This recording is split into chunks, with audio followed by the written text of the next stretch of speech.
Hey guys, it is Thrifting Sunday, so I thought today we would thrift and style. And what a gorgeous day it is. Did you hear the church bells in the background? It's just really lovely out today. So I thought I would just kind of put together 10 of my thrift store finds and let you know kind of how I'm planning on styling them for Easter. But I would like you guys to comment below with how you would style them for your Easter table, or different ideas of different ways that I could zhuzh these up to make them look really cool in our holiday decor, but just in our indoor and outdoor decor as well. And some of these you're not going to believe that they came from a thrift store. Now, number one, I'm going to start here. So I like to get things that I know will be receptacles for immediate plop and plant, or plop a plant, I should say. And this is just a hanging basket of Bacopa in here. So what I'm doing is taking off, I'm sure you guys have done this 1,000 times too, I'm just taking off the hanger and then just plopping it inside. And even though a tiny bit of the plant, the plastic pot of this Bacopa plant shows, nevertheless, as this continues to grow, it will cascade over the side and you won't notice. Now this is just a rusty old planter. It has no drainage holes, and typically sometimes I will put drainage holes in the bottom and sometimes I won't. But there you see those little felt glides that I like to put on the bottom of anything, because look, on this stainless steel table, they just glide without scratching whatsoever. So that in and of itself would just look so wonderful as a centerpiece for your Easter table, for any kind of occasion that you're celebrating, with a couple of candlesticks along with it. Maybe some beautiful Easter eggs, some yellow Easter eggs would look pretty with that. So this is just, I think this is a Goodwill find. Again, sometimes you guys tell me that your Goodwills are expensive thrift stores. But when I say thrift, I'm not confining it just to like Goodwill or Salvation Army. To me, thrifting includes almost everything, like tag sales, garage sales, things that people leave on the side of the road, thrifting your own basement, thrifting someone else's basement. Things that people at one time or another decided that they didn't want them anymore, and they were putting them in a venue to be reused, recycled, repurposed, and reloved by someone else. So this in particular is wonderful. At other times I have had fabulous large succulents in it, and it looked equally as beautiful, I think. Now this is a sweet, this has been featured on one of my Instagram things before, where I did an Instagram challenge of what to put in this sweet little chalice shaped vessel. It's porcelain. And again, this is another plop a plant. This is just a simple little fern that goes in here. This often resides in my bathroom next to my sink, because ferns like humidity. It would also be wonderful, you guys, to hold your toothpaste and your toothbrushes. Anything like that would be really fun.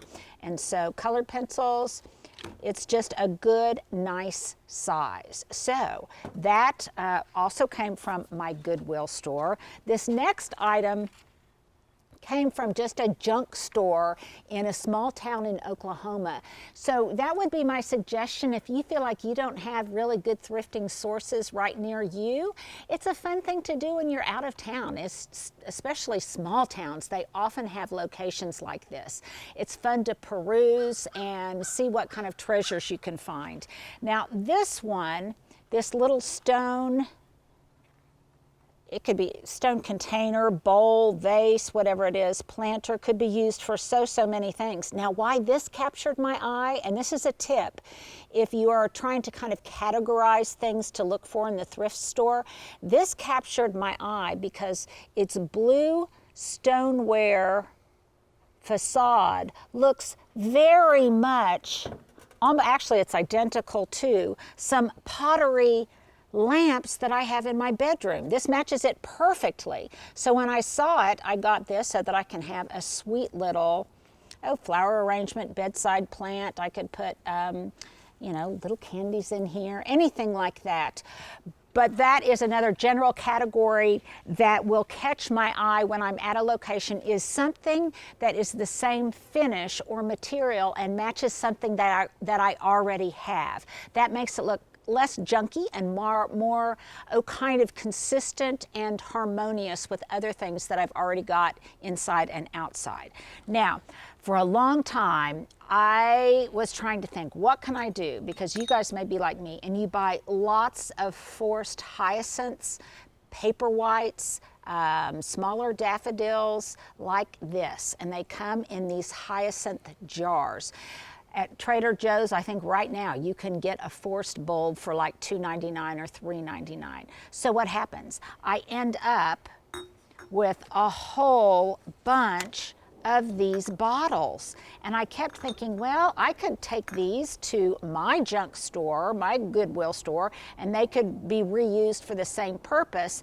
But they just are so appealing all together in a basket like this, which, by the way, did come from a thrift store with its divided partitions. Excuse me, my mouth isn't working well today. Partitions. And obviously, lots of different things could be put in this basket. I could roll up napkins, flatware, all sorts of things. But how fun is this to put all of these jars in this basket to carry outside when I'm dining al fresco and we may be drinking some rosé or something. And you know when you're in a restaurant and they will bring you a refill of wine when your glass is empty and they bring them in those sweet little carafes? Why couldn't you use these as those wine carafes for when somebody needs a refill? I think it would be charming for that. It would also be fun to fill these up with jelly beans or Easter eggs or chocolates or anything like that and put them at each table, especially if you did something fun like buy custom-sized corks that you then put on the top as an enclosure. Now what I did was I just measured the inside of the surface, and then on Amazon I just bought some corks. Now this one actually, it will fit gently. If I wanted a tighter fit, I would get one that had a smaller diameter. And then you could use it for things like, herbal vinegars, or I don't know, what else, Susu? Susu's here again, Stuart's mother. Salad dressing, vinaigrettes, things like that. I think that would be really, really fun and so dear. And then you could tie a ribbon around it with that person's name and it would be a wonderful little take-home treasure. So that is my idea, where I thrifted my basement and paired it with something that I bought at the thrift store. Now, this one was a real score, you guys, and it was something that I purchased. This was at a store in Colorado, in Salida, and I just fell in love with this basket. Look at this. Isn't that marvelous? Long and thin, and I just think it's absolutely wonderful. Now, I have not used it for this purpose yet, but I promise you, in my future, when we can all gather again in safety. Stuart is shaking his head. Oh yes. I'm going to have a baguette party where I'm going to have this filled with different kinds of baguettes, and then I'm going to have on the table just all sorts of trimmings and trappings and goodies to fill your baguette sandwich with. Make your own. It looks so Italian to me, so rustic and perfect for outdoor dining. But I would love your ideas on what else you could put in here that would look really, really cool to make it a multitasker for different kinds of occasions. So let me know about that. But I think you'll agree, even though this was a little bit more of an expensive find, I think this was maybe $12, which at my stores is a little bit pricey, but I absolutely love it. So that is my next, or my another good thrift store find. Now, I've talked about planting living Easter baskets and living Easter boxes. Well, why not plant a living Easter bowl? So this is a bowl that I got at the thrift store, And I sometimes will set it on top of one of those columnar pillar candle holders or something to give it height. Sometimes I'll put it on a cake stand filled with all sorts of things. One year I did it filled with nothing but absolutely beautiful spring vegetables, cabbages, celery, turnips, carrots, and it made a fabulous centerpiece. Bunches of lettuce and parsley. And this was very inexpensive. I think this was a couple dollars. It's got a little chip on the side of it, but I don't care. This year it would just be so sweet to plant with Easter grass. And this is what we did not too long ago, you guys. This is 2 weeks old, this grass is. And look at how thick and full it is.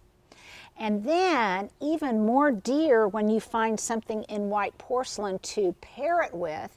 And yes, I found these darling little Easter bunnies. I got a set of, I can't remember, 6 to 8 of them. They were, Stuart's nodding his head, yes. And how dear are those? And they hold a place card. So you could use this at your table setting. You could use that as a gift tag. You could use it to denote whose Easter basket is whose. If you've got a lot of littles and you're trying to decide, they need to know which one is their basket. That was a real score, and I'm going to do next week a whole thrifted Easter centerscape for you, centerpiece on a tablescape. That's the word I was looking for, on a tablescape that I think will be absolutely fun, all or 90% with thrifted finds. That will be great. So here's another really great find, you guys. This is an old rusted mesh strainer. It might even be antique, I don't know. Stuart, can you capture that at the bottom? So whatever I plant in here will need pretty good drainage. I could put something in here to kind of make that drainage a little less excessive. But this would be a perfect container if you guys like to grow succulents. So putting succulents and planting succulents in there is immediately what I thought of.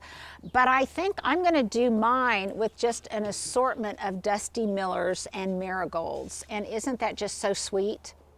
And it would be cute then to have, just a side bowl of cherry tomatoes or something like that along with it. But I think it's really, really dear. And then I've got it atop one of the things I always look for, and that's these just old metal stands, because what they do is elevate them. And especially when I'm entertaining, and like, for example, at my baguette party, it's fun to have different ingredients on different levels in the center of the table. It has that layering look that I like so much. So that is a very, very good find. Now I'm going to move this down so I can talk about a couple of other things. This t-shirt. This t-shirt was a thrifted find. Now I've told you a million times that a lot of my clothing isn't too precious or whatever, because I'm working outside. It gets dirty, and so I'm always looking for usually really bright t-shirts and things like that I can wear on camera that will stand out a little bit, because a lot of my regular wardrobe tends to just be in neutral colors, and sometimes it's fun to have just a pop of something that's a little brighter. So I'm always looking for fun t-shirts that I can wear out into the garden that aren't in too bad of shape. And I really liked this one, and I loved the color of it. Now this, it's expensive thrifting, but nevertheless, estate sales can also be a source of really good buys. Now I'm going to interrupt myself to do a little commercial here. Someone contacted me from Dallas, a follower, and asked if they could come by my house when they were in Oklahoma City. And by the way, Kristen, I'm so sorry I missed you. I was out plant shopping, flower shopping, and I missed you when you came by. But she came by, she brought me the dearest gift, and I can't tell you how touched I was. But what nearly made me tear up were these, because she came by with her kids. And I want to make sure that they both get equal credit. Because look, the kids made me Grace and Maggie made me these little cards, and I'm just so touched. These will hold a place of prominence on my bulletin board or my refrigerator, I promise you. Look, a little thank you note. Thank you for letting us see your garden. Talk about a treasure. These are will be very great treasures of mine, and I will put them front and center for all to see. Grace and Maggie, thank you so much. So they were sitting, this one in particular, because it had that bright gold color, was sitting inside a pot of this brilliant gold wallflower, which is a plop that plant into a beautiful cast stone planter. Now my friend Roger, that some of you know and have met here on this YouTube channel before, he got this at an estate sale for me for all of $10. Now if you bought this at a nursery, it would be many, many times that. But I don't have time to go to a lot of estate sales, but Roger is my proxy, and when he finds something wonderful, he'll sometimes go ahead and pick it up for me. And this was one of those absolutely beautiful finds. So there's just a few little Easter ideas from the thrift store. Again, if you liked this one, make sure to like, subscribe, but also please tell me what you would do with these same items and how I can use them functionally in different ways as the seasons progress, or how you might use them on your tablescape this Easter. Thank you guys for hanging out. Go out and enjoy the beautiful weather right now.